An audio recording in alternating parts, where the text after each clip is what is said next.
Hello everyone, क्या हाल है सबके? सब बढ़िया हो? Welcome back to A plus studies. I hope सब ठीक होंगे, खैरियत से होंगे।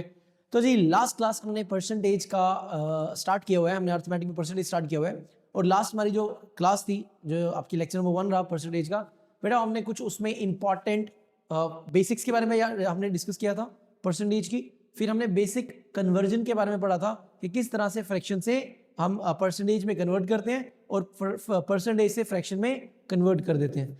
अब बेटा कोई भी नंबर अगर फ्रैक्शन में गिवन हो, उसको कन्वर्ट करना हो परसेंटेज में, तो मल्टीप्लाई करना है इनटू 100 से और साथ में परसेंटेज का साइन लगाना है।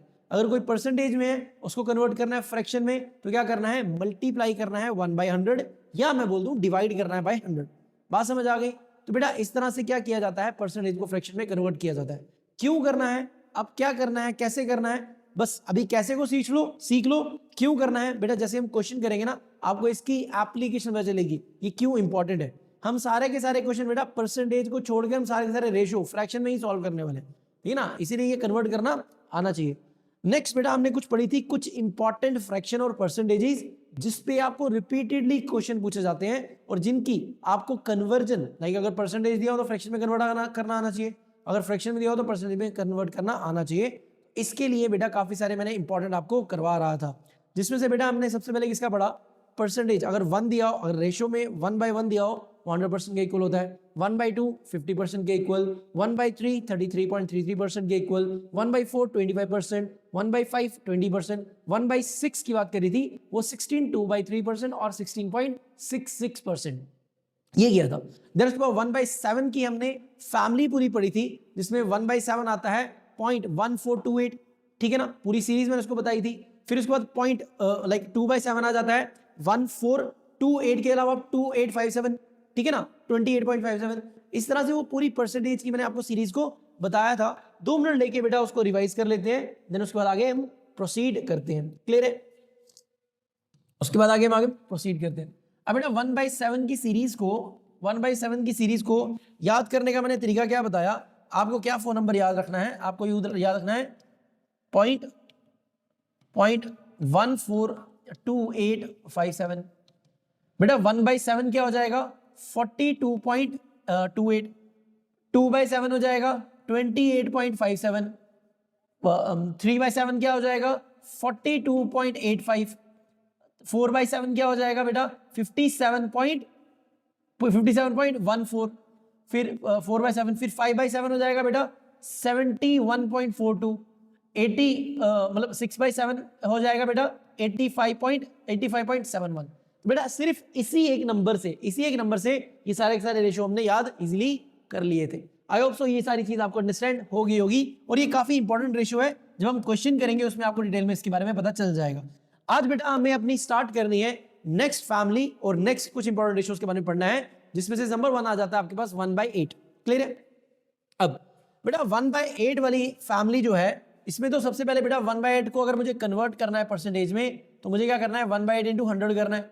बेटा सॉल्व करेंगे तो 250 से, 2 4 से, 225 से, 2 से, इसको क्या है 25/2। अब बेटा 25/2 को मैं ऐसे लिख सकता हूँ ना, 20 + 5, इसके नीचे भी 2, इसके नीचे भी 2। तो बेटा 25/2 को मैं क्या लिख सकता हूँ? 10 + 5 2.5, 10 + 2.5, तो सिंपली क्या आ जाएगा? 12.5। बेटा जहां पर भी आपको इस तरह के नंबर दिए हो ना, लाइक 23 27, तो ट्राई किया करो इसको इस तरह से ब्रेक डाउन किया करो। 20 + 7, तो 20 का हाफ कितना हो गया? 10। इसका हाफ कितना हो गया? 3.5, तो 13.5। तो इस तरह से बेटा डिवाइड करके इसको सॉल्व कर लिया करो। अभी के लिए ये जो चीजें हैं छोटी छोटी, या इस तरह से आप सीखते जाओगे, बट अभी के लिए 1/8 जो रेशियो है इसकी वैल्यू आती है 12.5। मैंने अभी आपको निकाल के दिखा दिया। अब बेटा इसकी जो फैमिली है, इसकी जो पूरी सीरीज है, इसको याद करना है, और याद करने के लिए भी बेटा इसका अपना एक तरीका है, मेथड है। बट इसमें से बेटा कौन कौन सी इंपॉर्टेंट है पहले मैं उसके बारे में बात कर रहा हूं। बेटा आपको 1/8 पता होना चाहिए, 3/8 पता होना चाहिए, 5/8 पता होना चाहिए और 7/8 पता होना चाहिए। इट मीन जो ऑड वैल्यूज वाली है ना, 1/8 3/8 5/8 7/8, ये आपको पता होना चाहिए। बट ये वाली है ना, जो इवन वाली है, इवन वाली वैल्यूज है, बेटा इसके बारे में क्यों नहीं बोल रहा हूं? क्योंकि 2/8 को ना अगर आप इसको कट करोगे, ये 2 1 2 4 दैट मीन 1/4 की वैल्यू बेटा 25 आपको ऑलरेडी पता है, ठीक है ना? फिर 4/8 को मैं क्या लिख सकता हूँ, 1/2 लिख सकता हूँ। 1/2 की वैल्यू 50 आपको ऑलरेडी पता है। सिमिलरली जो 2 मतलब लाइक अगर 6/8 है तो इसको मैं काटूंगा तो ये कितना हो जाएगा, 2 3 2 4 बेटा 3/4 की वैल्यू अगर मैं चेक करूं 425 तो ये 75 हो जाता है। इट मीन बेटा ये वाले नंबर्स ना काफी ज्यादा सिंपल है, 25 50 70 ये आपको इजीली पता चल जाएंगे। इंपॉर्टेंट है जो आपके पास ऑड नंबर वाली वैल्यूज है, क्लियर है, ऑड नंबर वाली वैल्यूज ये सॉरी ज्यादा इंपॉर्टेंट है, जिनको याद रखना, जिन पे ज्यादा क्वेश्चन बन जाते हैं, ठीक है ना। अब बेटा इसमें से फर्स्ट वाली तो मैंने बता दी 12.5। अब बेटा 3/5 को मैंने क्या रख दिया, 3 को बाहर निकाल दिया और 1/8 कर लिया, क्लियर है। दैट मीन 12.5 को 3 से मल्टीप्लाई करो, बेटा 12 को पहले मल्टीप्लाई कर लो 3 से तो 36 होता है, ठीक है ना। अब 5 को मल्टीप्लाई करूंगा 3 से तो 15 होता है, तो कितना हो गया 12 प्लस 1.5 तो कितना हो गया बेटा, वो सॉरी मतलब 36 प्लस 1.5 तो वो कितना हो गया बेटा 37.5। बात समझ आ गई। इसी तरह जब मुझे 5/8 का निकालना है तो इसका याद रख लेना बेटा 5 इंटू 1/8, 5/8 का तो मैंने बता दिया वो तो होता है 12.5, ठीक है ना। तो बेटा आपको पता है इसको रखना कैसे है, इसको समझना ये 12 अलग है और साथ में इसके 0.5 अलग है, ठीक है ना। 12 ऐसे लिख सकता ना, तो 5 12 था तो 60 हो जाएगा, 5 0.5 5 है 25 2.5 हो जाएगा, तो ये कितना हो जाएगा 62.5, कितना हो जाएगा 62.5। इस तरह से बेटा इस रेशियो को आपको याद रखना पड़ेगा। सिमिलरली नेक्स्ट जो चीज मैं बता रहा हूं आपको किसका 7/8 का, किसका 7/8 का, बेटा इसको ऐसे लिख सकते हैं ना 7 1/8 लिख सकते हैं, ठीक। और मुझे पता है बेटा 7 1/8 का मुझे परसेंटेज पता है कितनी होती है, वो 12.5। अब बेटा आपको ये पता होना चाहिए 12 7 का बेटा कितना हो जाता है, देखो 12 7 का बेटा कितना हो जाता है 84, ये दैट मीन 12.5 को मैंने क्या लिखा 12 प्लस 0.5 लिखा, इसको मल्टीप्लाई किया बेटा 7 से, 7 12 था तो 84 हो गया, प्लस 7 5 35 दैट मीन 3.5, तो ये कितना हो गया बेटा 87.5। तो ट्राई करनी है बेटा इन वैल्यूज को डायरेक्टली याद रखना है। अब एक बार रिवाइज कर लेते हैं बेटा 1/8 होता है 12.5, ठीक। फिर 3/8 होता है बेटा 37.5, फिर उसके बाद कौन सा हो गया 5/8 वो होता है 62.5, फिर होता है आपके पास कौन सा 7/8 होता है 87.5। बात समझ आ गई कैसे किया, 1/8 के साथ उसको मल्टीप्लाई करके निकाल लो, बट स्टार्टिंग में ट्राई करना है, इनको याद करना ही है, ठीक है ना। बात समझ आ गई ना, याद करेंगे हमारे पास टाइम काफी ज्यादा इसमें बचेगा, क्लियर। बेटा नेक्स्ट हमारे पास जो इसमें इंपॉर्टेंट आ जाती है वो आ जाता है हमारे पास 1/9 वाली फैमिली। फर्स्ट ऑफ ऑल 1/9 को अगर मैं कन्वर्ट करना चाहूं, इसको फ्रैक्शन है, इसको मैं क्या कन्वर्ट करूं परसेंटेज में कन्वर्ट करूं, 1/9 को बेटा 11 1/9% लिख सकते हैं, बट इसको ऐसे भी याद रखना है, ज्यादा बेटा इसको ऐसे याद रखना, क्लियर है। दैट मीन 1/11 तो आ जाएगा साथ में, 1/9 की वैल्यू होती है 0.11% आ जाएगा आपके पास, क्लियर है। इसी तरह से बेटा इसकी जो पूरी फैमिली है, तो मुझे बताओ 2/9 को मैं लिख सकता हूं इस तरह से 2 1/9, क्लियर है। इसका मुझे पता है कितना हो जाएगा 11.11 और साथ में क्या करना है 2 से मल्टीप्लाई करना है, ये कितना होगा 22.22% हो जाएगा। दैट मीन 2/9 का कितना हो जाएगा 22%। सिमिलरली 3/9 का कितना हो जाएगा 33.33%, 4/9 का कितना हो जाएगा 44.44%, सिमिलरली 5/9 का कितना हो जाएगा 55.55%। इस तरह से बेटा 6/9 66.66%, 7/9 का 77.77%, 8/9 का 88.88%। बेटा अगर मैं 9/9 बात करूं वो कट के 1 ही बन जाता है तो वो 100% हो गया। तो ये वाली सीरीज भी आपको याद होनी चाहिए कि 1/9 में बेटा इंपॉर्टेंट बेटा ये नंबर सेम है, आपको बस 1/9 वाली वैल्यू को याद रखना है, किसको 11.11 को याद रखना है, ठीक है ना। सिमिलरली जैसे 12 में 1/8 लाइक जैसे मैं 1/8 वाली फैमिली की बात करूं उसमें सिर्फ 1/8 वाली फैमिली को याद रखना जिसकी 12.5 वैल्यू होती है, बाकी आप उसकी नेक्स्ट वाली सारी निकाल सकते हो, और जिसमें से इंपॉर्टेंट कौन सी वाली थी 1/8 3/8 5/8 और 7/8 वाली इंपॉर्टेंट थी ज्यादा, क्लियर है ना, समझ आ गई। इसी तरह से 1/9 वाली वैल्यू अगर याद होगी ना तो इस तरह से 2/9 हो जाएगा 22.22, 3/9 हो जाएगा 33.33, 4.4 हो जाएगा 44.44। आई होप सो ये वाली चीज भी आपको अच्छे से समझ आ गई होगी, फिर बार बार रिपीट करोगे तो बेटा अच्छे से लर्न हो जाएगा। नाउ बेटा इसमें नेक्स्ट जो हमारे पास इंपॉर्टेंट है वो है हमारे पास कौन सी सीरीज, हमें पता है बेटा 1/10 को अगर परसेंटेज में मैं कन्वर्ट करूंगा तो सिंपली मल्टीप्लाई करूंगा 100 से, तो 10 10 का कटेगा तो ये कितना हो जाता है सिंपल 10% होता है, ये तो बहुत बेसिक है। 1/10 कितना परसेंट हो जाएगा 10% हो जाएगा। अब इंपॉर्टेंट है बेटा 11 1/11 वाली फैमिली को याद रखना, बेटा 1/11 की वैल्यू होती है 9.09। कितनी होती है? 9.09। अब इसकी अगर मैं पूरी फैमिली की बात कर लूं, इसकी मैं पूरी फैमिली की बात कर लूं, बेटा 2/1/11 या 2/11 बेटा कितना हो जाएगा? 2 इंटू 1/11। बेटा 1/11 को परसेंटेज में कन्वर्ट करते हैं तो 9.09 होता है, तो इसको मल्टीप्लाई करूंगा तो 18.18%। 18.18%। सिमिलरली अगर 3/11 हो जाएगा तो 3 इंटू 1/11 हो जाएगा, तो दैट मीन 1/9 की वैल्यू 9.09, तो 9 3 जा 27.27%। सिमिलरली 3 का बता दिया, 4 का हो जाएगा 9 4 जा 36.36%। सिमिलरली 4 5 का हो जाएगा 45.45%। 45 5 का हो जाएगा 9 5 जा सॉरी 9 5 जा 45। 9 6/11 हो जाएगा 9 6 जा 54 54.44%। आई थिंक सो बेटा ये जो मैं आपको प्रोसीजर सिखा रहा हूं ना, ये आपको अच्छे से याद रह रहा होगा। 1/11 की वैल्यू याद रख लो, फिर 2 3 4 सबको मल्टीप्लाई करके आप वैल्यू को निकाल सकते हो। हाँ बट बेटा इनका कन्वर्स भी आपको याद होना चाहिए। क्या होना चाहिए? उल्टा भी याद होना चाहिए। लाइक फॉर एग्जाम्पल मैं एक चीज आपको यहां पे समझा रहा हूं, एक चीज यहां पे आपको एक्स्ट्रा दिखा रहा हूं, देखना ध्यान से। बेटा अगर इस तरह से लिखा रहे, देखना ध्यान से, अगर मेरे पास 18.18 है, मुझे याद होना चाहिए बेटा ये किसका है? बेटा ये 2/11 के इक्वल है। क्लियर ना? सिमिलरली इसमें मैं बता दूं आपके पास, अगर इस तरह से लिखा हो 33.33, ठीक 22.22, सिमिलरली इसमें लिखा हो 44.44%, क्वेश्चन में लिखा हो, तो मुझे पता है ये डायरेक्टली वैल्यू किसकी है? 4/9 की है। ये किसकी है बेटा? 2/9 की है। ये किसकी है? 3/9 की है। कैसे याद है बेटा? ये सारे के सारी टर्म्स सेम है, ये सारी की सारी टर्म्स सेम है, ये सारी की सारी टर्म्स सेम है, और जो नंबर होता है उसी के 4/9 होता है। ऐसा क्यों होता है? क्योंकि 4 1/9 होगा और 1/9 की वैल्यू कितनी होती है बेटा? 11.11% होती है। तो यहीं से ये सारी वैल्यूज निकल के आ रही है। अब इस वाली वैल्यूज में लाइक ये बता दिया बेटा 36.36%। अब देखो इसमें सारे के सारे नंबर सेम नहीं है, जैसे में सारे के सारे नंबर सेम थे, इसमें दो दो पेयर है, दो दो पेयर सेम है। बेटा जहां पे भी दो दो पेयर सेम आ रहे हैं ना, ये 1/11 के साथ कुछ ना कुछ जुड़ा हुआ है। मुझे पता है 1/11 को अगर परसेंटेज में कन्वर्ट कर लूं तो बेटा ये 9.09% होती है, इसको दिमाग में रखना होना चाहिए। ठीक, मुझे पता है 9 4 36, दैट मीन ये कितना है बेटा? 4/11 है। क्या है? 4/, दैट मीन ये कितना है? 4/11 है। दैट मीन 4/11 कितना हो जाएगा? 36.66 हो जाएगा। सिमिलरली अगर मुझे दिया हो 72.72%, मैं बोलूं इसको किस में कन्वर्ट करो? फ्रैक्शन में कन्वर्ट कर लो, तो मुझे पता है 72.2, एक सेकंड बेटा वेट करना, 72.72%। इस तरह से अगर मेरे पास गिवन हो, ठीक है ना। अब इसमें बेटा इन दोनों का पेयर और इन दोनों का पेयर सेम है, जहां पर भी पेयर पेयर सेम होता है बेटा ये कहीं 1/11 की ही फॉर्म चल रही होती है। बात समझ आ गई ना? 1/11 अब कितना चल रहा है मुझे पता है, 1/11 को परसेंटेज में करूं तो 9.09% होता है।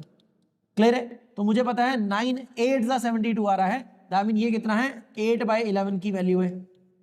एक बार फ्रैक्शन में कन्वर्ट कर लेना, उसके आगे की चीज इतनी ज्यादा सिंपल हो जाएगी ना, वो हम क्वेश्चन में देख लेंगे।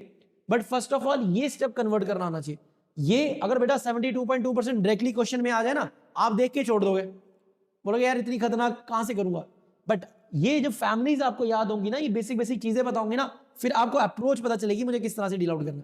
समझ आ गई? जहां पर सारी की सारी वैल्यू सेम, वो 1/9 की ही फॉर्म होती है। जहां पर आपके पास पेयर पेयर सेम आ रहा है, वो 1/11 की ही फॉर्म होती है, 11 की फैमिली में से होगा। क्लियर है ना? बस याद रखना है 1/9 का जो परसेंटेज में कन्वर्ट करते हैं होती है 11.11 और 1/11 की होती है 9.09। ठीक है ना? ये दो इंपॉर्टेंट फैमिलीज थी बेटा जिसको आपने याद रखना है। ठीक है ना? नाउ बेटा यहां से अब आ जाते हैं नेक्स्ट हमारी वैल्यूज पे। वेट, यहां से आ जाते हैं बेटा हम हमारी नेक्स्ट वैल्यू पे। जो नेक्स्ट इंपॉर्टेंट फ्रैक्शन है वो है बेटा मेरे पास 1/12 का। क्लियर है? अब बेटा 1/12 की भी आपको फ्रैक्शन, आपको इस फ्रैक्शन की भी डायरेक्टली वैल्यू याद रखनी है 83.33%। बहुत ज्यादा कॉमन है, बहुत बारी पूछा जाएगा।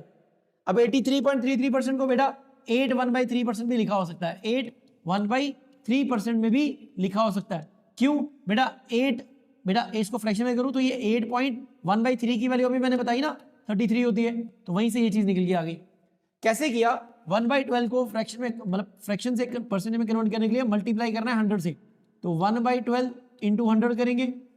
तो मैंने क्या कर दिया बेटा, 4 3 जा 12 किया और 4 25 से किया, तो 25/3 आ गया आपके पास। अब 25/3 3 8 जा 24 होता है, तो 8 1/3 आ गया, तो उसको मैं कन्वर्ट करके सीख लिया। तो याद रखना है बेटा 1/12 की डायरेक्टली वैल्यू आपको कितनी होती है, 8.33 या 8 1/3% होती है। सिमिलरली बेटा 1/13 का भी याद रखना, इसकी वैल्यू 7.69 होती है या 7.7% होती है। डायरेक्टली वैल्यू को याद रखना है, ये इंपॉर्टेंट है बेटा। 1/14 की भी आपको याद होना चाहिए, इसकी डायरेक्टली वैल्यू 7 वेट करो,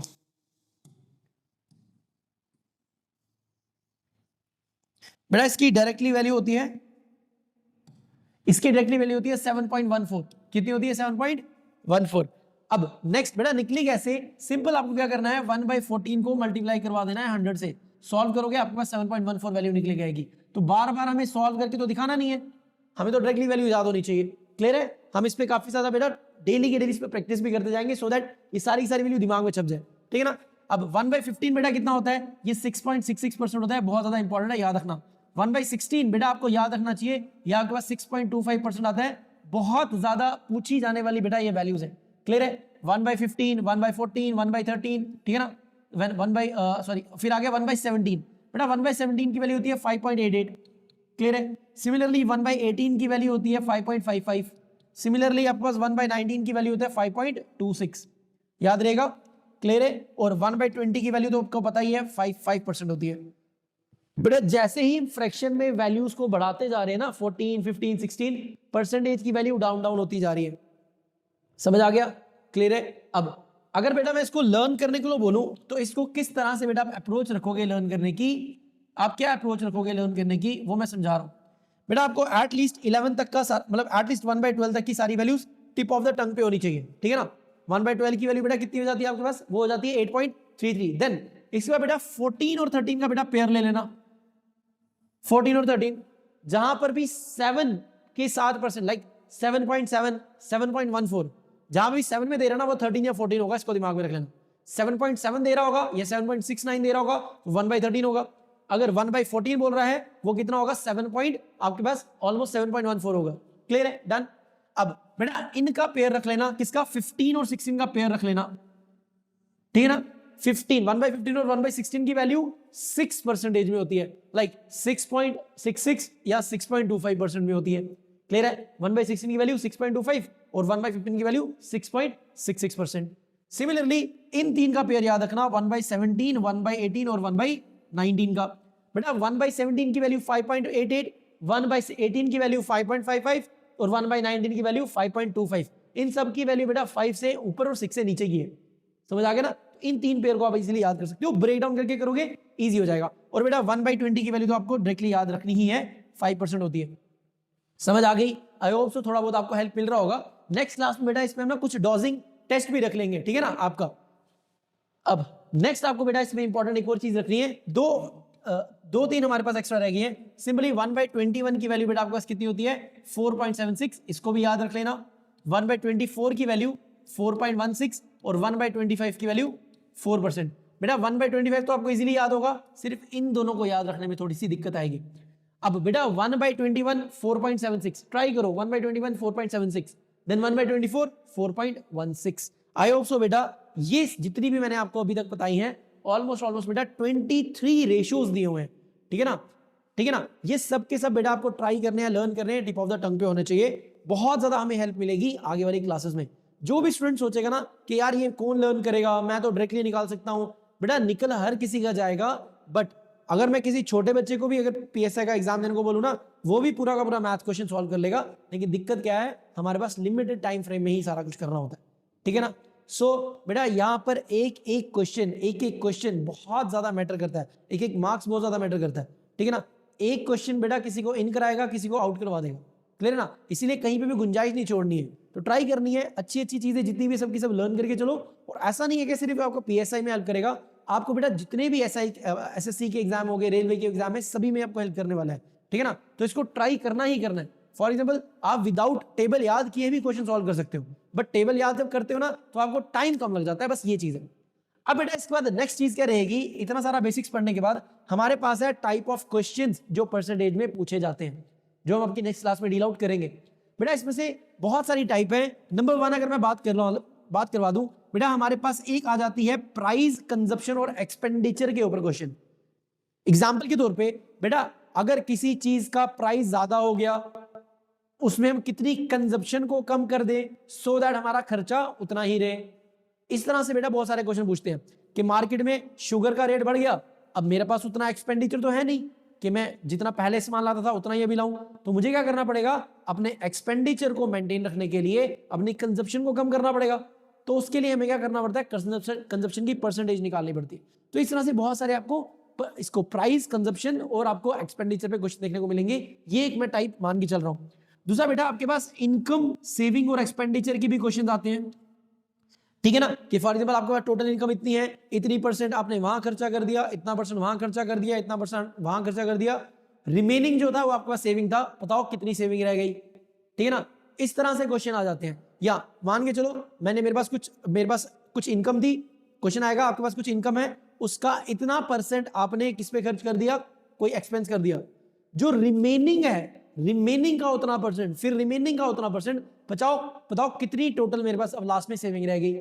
इस पे बेस्ड आपको क्वेश्चन आ जाते हैं, ये एक टाइप है। सिमिलरली बेटा पॉपुलेशन बेस्ड क्वेश्चन आते हैं कि एक गांव है, एक विलेज है, उसमें आज से 2 साल पहले इतनी पॉपुलेशन थी, उसमें पॉपुलेशन इतने रेट से बढ़ रही है, तो बताओ कितनी देर के बाद कितनी, मतलब 2 साल के बाद कितनी पॉपुलेशन हो जाएगी। इस तरह के क्वेश्चन आ जाते हैं। सिमिलरली बेटा स्टूडेंट बेस्ड क्वेश्चन आते हैं कि मान के चलो कोई स्टूडेंट है, उसने इतनी परसेंटेज मार्क्स लाए और वो इतने मार्क्स से फेल हो गया, तो बताओ कितने मार्क्स उसको चाहिए होते कि वो पास हो जाता। इस तरह के काफी सारे क्वेश्चन आते हैं, इसको भी मैं टाइप मान के चलूंगा। बेटा एग्जामिनेशन बेस्ड क्वेश्चन आ जाते हैं कि एक क्लास है, उसमें पेपर हुआ, फिजिक्स में इतना पेपर, उसमें फिजिक्स, केमिस्ट्री, मैथ्स, या मान के लो साइंस, मैथ्स, इंग्लिश का पेपर हुआ, तो उसमें बेटा तो ओवरऑल में से इतने लोग पास हो गए, तो बताओ कितने परसेंटेज फेल हो गए, ठीक है ना। या आपके पास इतनी गर्ल्स परसेंटेज में पास हो गई, इतने बॉयज परसेंटेज में पास हो गए, बताओ ओवरऑल कितनी परसेंटेज में पास हो गए। इस तरह से बहुत सारे एग्जामिनेशन में भी क्वेश्चन आ जाते हैं, ये भी एक टाइप ऑफ क्वेश्चन है।